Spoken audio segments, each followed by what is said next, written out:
James. Hey, congratulations for Aquaman and the Lost Kingdom. Hey, thank you so much, mate. Thank you. Thank you for taking the time to talk with me.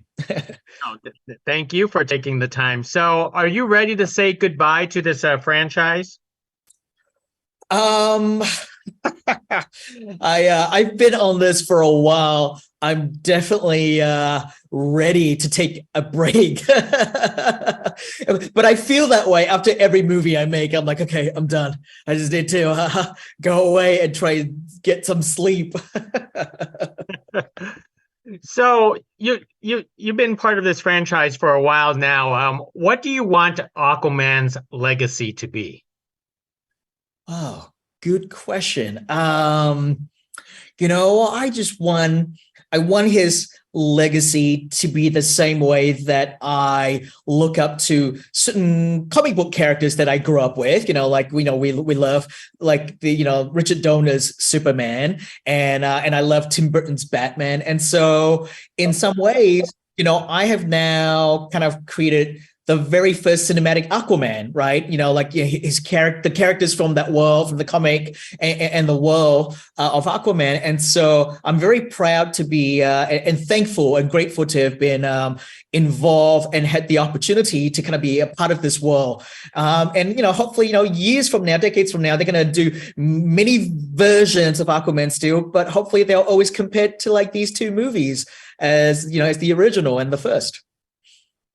How do you approach something for a comic book film? Do you like to approach it as if it should be bigger and better every time, or do you think like it's the same? If it works the first time around, we should use the same formula? No, not really. I do think it's important to try and find something different. When you're doing a sequel, you want to find something a bit unique that we haven't seen before, whether that's a character trait, a character growth, or it's a different world, or it's a different kind of action set piece. I really think that's important. Obviously, what people love about the first movie, you want to continue with that, but I do think it's important to kind of to grow it. Otherwise, you're going to start feeling stale, and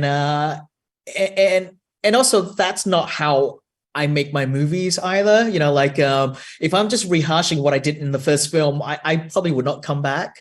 And so for me, it's important that I can do something different. So, speaking of growth, we reintroduced Mantis once again.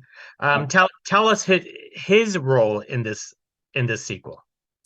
We definitely establish who he is from the first film. Yeah, we establish his motivation from the first movie, and he's a big part of Arthur's story in the comic book, and we knew that he was going to be the main villain in the second film. And what's really cool is, having established him in the first film, I can really just jump into his story in the second film and just kind of see what it is that he wants. And what he wants is he wants to destroy Aquaman. His story is very straightforward, very linear, which is he wants revenge. He wants revenge on the man who he blames for the death of his father.